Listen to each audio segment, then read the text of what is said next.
রাধে রাধে। আজ আমার বহুদিনের ইচ্ছা পূরণ হতে চলেছে। আজ আমরা সপরিবারে মিলে রওনা দিচ্ছি শ্রীধাম বৃন্দাবন যাত্রার উদ্দেশ্যে। এখন আমরা চলে এসেছি কলকাতা স্টেশনে। তো আমাদের ঠিক 1টার সময় ট্রেন। পথের অভিজ্ঞতা, দর্শন, অনুভূতি সবকিছুই আপনাদের সাথে শেয়ার করব। সঙ্গে থাকুন। আজ কলকাতা স্টেশন থেকে শুরু হলো আমাদের বৃন্দাবন যাত্রা। চারিদিকে মানুষের ভিড়, ট্রেনের শব্দ, এই কোলাহলের মাঝেই মনে একটাই নাম, রাধে রাধে। স্টেশনে হাজারো মানুষের ব্যস্ততা, কেউ কাজে যাচ্ছে, কেউ বাড়ি ফিরছে, আর আমরা চলেছি শ্রীকৃষ্ণের ধামে। এই অনুভূতিটা ভাষায় বোঝানো কঠিন। ব্যাগ হাতে দাঁড়িয়ে আছি, কিন্তু মনটা যেন আগেই বৃন্দাবনে পৌঁছে গেছে। প্রতিটা মুহূর্তে ভগবানের নাম জপ করছি। ভিড়ের মধ্যেও যখন হৃদয়ে ভগবানের নাম থাকে, তখন যাত্রাটাও সাধনা হয়ে যায়। অবশেষে ট্রেন চলে এসেছে। এই ভিড়ের মাঝে শুরু হলো বৃন্দাবনের পথ চলা। চারিদিকে মানুষের ভিড়, ঘোষণা, ট্রেনের শব্দ। অনেকেই ব্যস্ত জীবনের পথে ছুটে চলেছে, আর আমি বসে আছি বৃন্দাবনের ডাক নিয়ে। এখন ট্রেনে উঠে পড়েছি। আপনারাও যদি কখনো বৃন্দাবন যান, এই ট্রেনের যাত্রাটা আলাদাই অনুভূতি দেবে। বাড়ি থেকে বানিয়ে নিয়ে যাওয়া হয়েছিল সয়াবিন আলু পানির বিরিয়ানি, সঙ্গে ছিল স্যালাড। আর যেহেতু দুপুর হয়ে গিয়েছিল, ভীষণ খিদেও লেগেছিল, তাই কিছুক্ষণ পরেই বিরিয়ানিটা পেয়ে নিয়েছিলাম। এর আগেও বাড়িতে অনেকবার বিরিয়ানি বানানো হয়েছে, কিন্তু সেই দিনের বিরিয়ানিটা ভীষণ সুস্বাদু ছিল। ট্রেনের শব্দ, সবকিছুর মাঝেই ছোট্ট খাবারের মুহূর্তটা বেশ শান্তির। ট্রেন চলেছে, আমি জানলার পাশে বসে বাইরে তাকিয়ে আছি। মাঠ, গাছ, বাড়িঘর সবকিছু ধীরে ধীরে পিছনে সরে যাচ্ছে। যেমন বাইরের দৃশ্য বদলাচ্ছে, তেমন মনের ভিতরেও আলাদাই একটা পরিবর্তন আসছে। এই চলমান দৃশ্যের মাঝে এক অদ্ভুত শান্তি পাচ্ছি। আর এই জানালার পাশে বসেই বাইরের দৃশ্য দেখতে দেখতে জবটাও কমপ্লিট করে নিলাম। এরপর ট্রেনের একদম ওপরের সিটে দুপুরবেলা কিছুক্ষণ ঘুমিয়ে নিলাম। তারপর সন্ধেবেলা আলু টমেটো দিয়ে মাখা হলো মুড়ি। প্রচুর মানুষ তার পরিবারের সঙ্গে এবং ভক্তরাও এই একই ট্রেনে যাত্রা শুরু করেছে।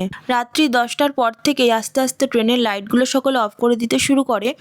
সেই জন্য এখন বাজে রাত্রি 9:30। বাড়ি থেকে বানিয়ে নিয়ে আসা রুটি আর পনির দিয়ে ভেজ একটা সবজি, যেটা আমরা এখন পেয়ে নিচ্ছিলাম। আর রাতে প্রচুর কুয়াশা পড়েছিল। এই কুয়াশার জন্য রাত্রিবেলা ট্রেন 3 থেকে 4 ঘন্টা একদম চলেনি। আর এটি হচ্ছে কানপুর স্টেশনের সকালের মুহূর্ত। এখন বাজে ঘড়িতে সকাল 7:18। কুয়াশার জন্য 3 ঘন্টা লেট। এই মাত্র আমরা এসে পৌঁছালাম কানপুর স্টেশনে। মথুরা স্টেশন পৌঁছাতে পৌঁছাতে তাও 12:30 1টা বাজবে। সকালবেলা ট্রেনে ব্রাশ করে নিয়েছিলাম। আজকের দিনটা হচ্ছে 25শে ডিসেম্বর। বাড়ি থেকে বানিয়ে নিয়ে এসেছিলাম ফ্রুট কেক। সেটি আমরা সকালবেলা সকলে ব্রেকফাস্টে পেয়ে নিলাম। এবং এই সকালবেলায় প্রচুর ভক্তরা রাধারানীর নাম কীর্তন করছিলেন ট্রেনের মধ্যে।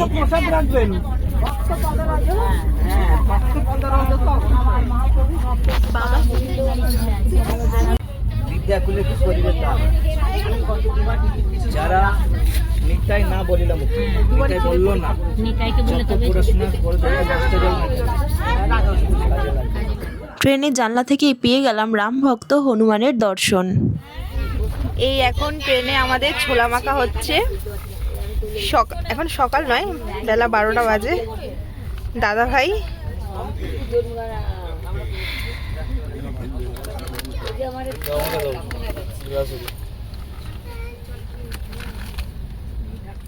জানালার ধারে বাইরের দৃশ্য দেখতে দেখতে এইভাবে খানিকটা সময় কেটে গেল। এইবারে আমাদের ট্রেন থেকে নামার পালা। এখন বাজে বেলা 1:50। এইমাত্র আমরা ট্রেন থেকে নামলাম। এখন রয়েছি মথুরা স্টেশনে। এইবার গাড়ি বুক করে রওনা দেবো হোটেলের দিকে। এই হচ্ছে সেই মথুরা বৃন্দাবন, যা রাধারানীর কৃপা ছাড়া একদমই আসা সম্ভব নয়। অনেকের কাছেই শুনেছি রাধারানীর কৃপা না হলে বৃন্দাবনের মাটিতে পা রাখা সম্ভব নয়। অবশেষে রাধারানীর কৃপা পেয়ে মথুরা বৃন্দাবনের মাটিতে পা রাখলাম। মথুরা স্টেশন থেকে টোটো ভাড়া করে যেতে হয়। আমাদের আশ্রমটা ছিল গৌরীগোপাল বৃদ্ধাশ্রমের পাশেই, তাই আমরা টোটো ভাড়া করে নিয়েছিলাম এবং আমরা রওনা দিলাম সেই আশ্রমের উদ্দেশ্যে। আর এখানকার রাস্তাঘাট ভীষণ জমজমাট, যেমন মানুষজন তেমন গাড়ি। যেহেতু আমাদের প্রথমবার আসা, তাই আমাদের কোনো কিছু বিষয় কোনো রকম এক্সপিরিয়েন্স ছিল না। এই হচ্ছে সেই মথুরা বৃন্দাবনের গ্রাম। অনেকেরই ভিডিওতে দেখেছি, মনের মধ্যে একটাই আকাঙ্ক্ষা ছিল, কবে আমি এই গ্রামের মাটিতে প্রবেশ করব।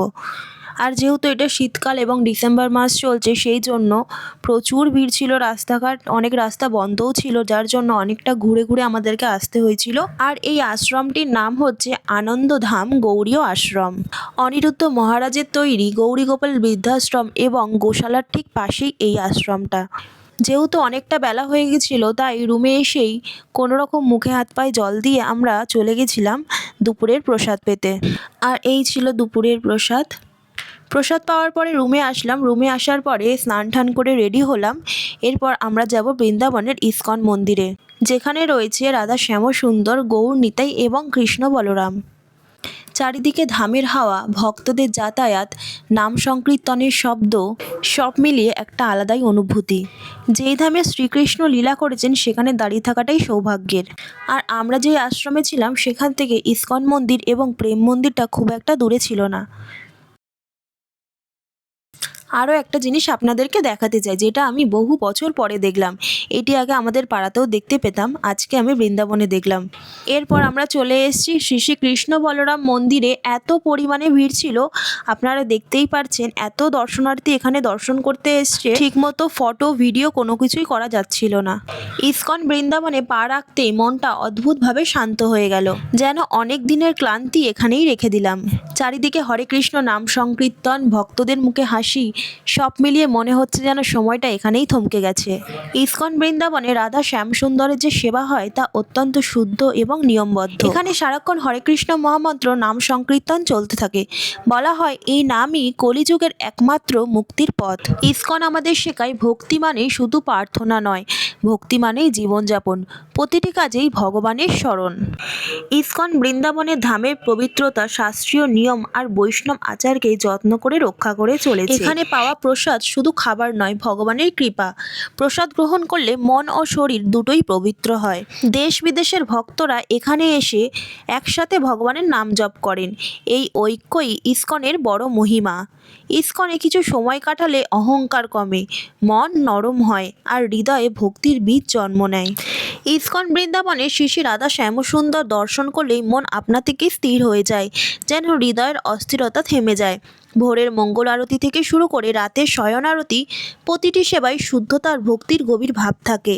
এখানে নিয়মিত ভাগবত ও শ্রীমদ্ ভাগবত গীতার আলোচনা হয়, যা জীবনের দিশা দেখায়। ইস্কনে ভক্তদের নম্রতা, হাসি মুখ আর হরে কৃষ্ণ বলা এই আচরণ দেখেই অনেক কিছু শেখা যায়। ইস্কন বৃন্দাবনে পরিষ্কার পরিচ্ছন্নতা ও শুচিতার দিকে বিশেষ গুরুত্ব দেওয়া হয়।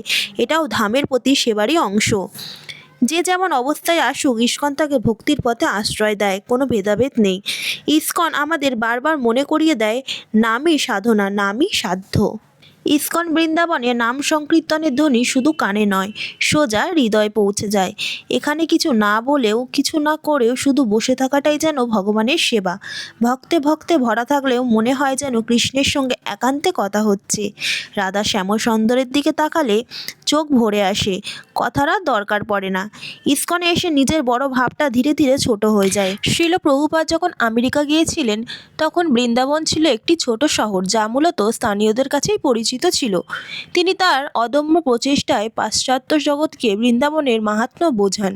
তার নির্দেশে আজ হাজার হাজার বিদেশি ভক্ত বৃন্দাবনের ধুলোয় গড়াগড়ি দেন এবং কৃষ্ণ নাম জপ করেন। বৃন্দাবনের বেশিরভাগ মন্দির রাধাকৃষ্ণের হলেও প্রভুপাদ বিশেষ করে কৃষ্ণ বলরামের নামে মন্দিরটি উৎসর্গ করেন। তিনি চেয়েছিলেন ভক্তরা যেন শ্রীকৃষ্ণের পাশাপাশি তার অগ্রজ বলরামের কৃপাও লাভ করেন। এই মন্দিরটি এমনভাবে তৈরি যাতে সারা বিশ্বের মানুষ সেখানে এসে একসাথে ভজন এবং কীর্তন করতে পারেন। ইস্কন প্রতিষ্ঠার আগে শিল প্রভুপাদ বৃন্দাবনের রাধা দামোদর মন্দিরে একটি ছোট ঘরে বছরের পর বছর বাস করেছেন। সেখানেই তিনি শ্রীমদ্ ভাগবতের অনুবাদ শুরু করেন। বৃন্দাবনের প্রতি তার ভালোবাসা ছিল অগাধ। তিনি বলতেন, বৃন্দাবন আমার বাসস্থান আর নিউ ইয়র্ক আমার কাজের জায়গা। এই মন্দিরের অন্যতম মহিমা হলো এর বিশ্বজনীনতা। এখানে সারা বিশ্বের বিভিন্ন দেশ, জাতীয় ধর্মের মানুষ এসে একত্রে হরে কৃষ্ণ মহামন্ত্র জপ করেন। প্রভুপাদের মহিমায় আজ বৃন্দাবনের অলিতে গলিতে বিদেশি ভক্তদের বৈষ্ণব বেশে ভজন করতে দেখা যায়, যা এক অপূর্ব আধ্যাত্মিক পরিবেশ তৈরি করে। এই মন্দিরের একটি বিশেষ বৈশিষ্ট্য হলো অখণ্ড নাম সংকীর্তন। 1975 সাল থেকে আজ পর্যন্ত এখানে 24 ঘন্টা নিরবচ্ছিন্নভাবে হরে কৃষ্ণ মহামন্ত্র কীর্তন হয়ে চলেছে। এই নিরন্তর নামগানের ফলে মন্দিরের পরিবেশে এক গভীর আধ্যাত্মিক শক্তি অনুভূত হয়। সাদা মার্বেল পাথরে নির্মিত এই মন্দিরের স্থাপত্যশৈলী অত্যন্ত মনোরম। মন্দিরের ভেতরে শ্রী শ্রী গৌরাঙ্গ নিত্যানন্দ, শ্রী শ্রী কৃষ্ণ বলরাম এবং শ্রী শ্রী রাধা শ্যামসুন্দরের অপরূপ বিগ্রহ রয়েছে। মন্দিরের পরিচ্ছন্নতা এবং শৃঙ্খলা পরায়ণ সেবা ভক্তদের মন জয় করে নেয়। ভক্তরা বিশ্বাস করেন যে শিল প্রভুপাদ আজও এই মন্দিরে তার বাণীর মাধ্যমে এবং তার সমাধি মন্দিরে আধ্যাত্মিকভাবে উপস্থিত আছেন। মন্দিরের প্রবেশপথে তার সমাধি মন্দির এবং তার ব্যবহৃত ঘরটি সংরক্ষণ আছে, যা ভক্তদের জন্য এক পরম তীর্থস্থান। আমরা কিন্তু ভগবানের সামনে হরিনামে নৃত্য করে ভীষণ আনন্দ উপভোগ করেছি। এরপর আমরা চলে যাচ্ছি বাঁকে বিহারী মন্দির। আর বাঁকে বিহারী মন্দির যাওয়ার জন্য একটা টোটো ভাড়া করতে হয়। আমরা এখন এসেছি বাঁকে বিহারী মন্দির, বৃন্দাবন ইস্কন মন্দির ভগবানকে দর্শন করার পরে এবার এসেছি বাঁকে বিহারী মন্দির। আসার জন্য একটা টোটো ভাড়া করতে হয়, তো ওখান থেকে আমরা টোটো ভাড়া করে চলে এসেছি বাঁকে বিহারী মন্দির। চলুন আপনাদেরকে ভগবানকে দর্শন করাই।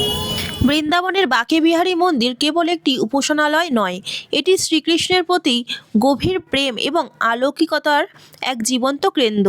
এই মন্দিরের মহিমা ভক্তদের হৃদয় এক বিশেষ স্থান অধিকার করে আছে। এই মন্দিরের বিগ্রহ কোনো মানুষের তৈরি নয়।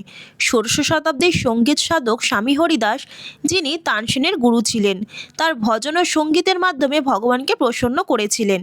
তার ভক্তিতে তুষ্ট হয়ে শ্রীকৃষ্ণ এবং শ্রীমতী রাধারানী স্বয়ং আবির্ভূত হন এবং পরে তাদের মিলিত রূপ হিসাবে এই বাঁকে বিহারী বিগ্রহটি রেখে যান। বাঁকে বিহারীজিকে রাধা এবং কৃষ্ণের সম্মিলিত রূপ মনে করা হয়।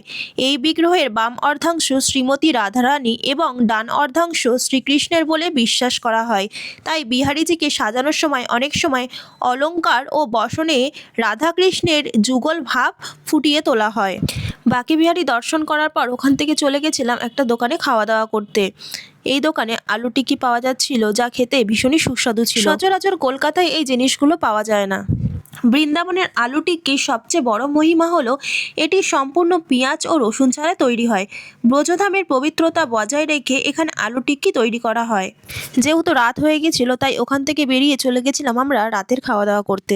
রাতে খাবারের জন্য বৃন্দাবনের ভোজনালয় বা আশ্রমগুলো সেরা। এখানে আপনি পাবেন খাঁটি সাত্ত্বিক খাবার, ঘি মাখানো টাটকা রুটি, মুগ বা অরহর ডাল, স্থানীয় সবজি যেমন আলু, কচু বা মেথি আলু এবং অবশ্যই সামান্য টক দই বা চাটনি। আর এই সব খাবারে পেঁয়াজ রসুন থাকে না, ফলে এটি অত্যন্ত স্বাস্থ্যকর এবং হজমও সহজ। অনেকেই রাতে ইস্কন মন্দিরের কাছে অবস্থিত গোবিন্দাস রেস্তোরাঁয় খেতে পছন্দ করেন। এখানে ভারতীয় এবং আন্তর্জাতিক মানের সব নিরামিষ পদ পাওয়া যায়। মন্দিরের পবিত্র পরিবেশে এই প্রসাদ গ্রহণ করা একটি বড় পাওয়া। বৃন্দাবনের অনেক দোকানে রাতে গরম খিচুড়ি এবং কড়ি চাউল বিক্রি হয়। শীতের রাতে এই গরম খিচুড়ি অমৃতের মতো লাগে। এতে প্রচুর পরিমাণে দেশি ঘি এবং মশলা দেওয়া থাকে। আর হ্যাঁ, রাতের বেলা বাঁকে বিহারী মন্দিরের গলিগুলোতে খাবারের মেলা বসে। এই ছিল আজকের আমাদের পরিক্রমা। এইমাত্র জাস্ট আমরা রুমে আসলাম, এখন বাজে রাত্রি 10:50। এবার আমরা ফ্রেশ হয়ে ঘুমোতে যাব। কাল একটু ভোর ভোর উঠবো, কাল যাব আমরা প্রেম মন্দির। আরও কোথায় কোথায় যাচ্ছি সবটাই আপনাদের ভিডিওর মাধ্যমে শেয়ার করব। ততক্ষণ সকলে সুস্থ থাকুন, ভালো থাকুন, সকলকে রাধে রাধে।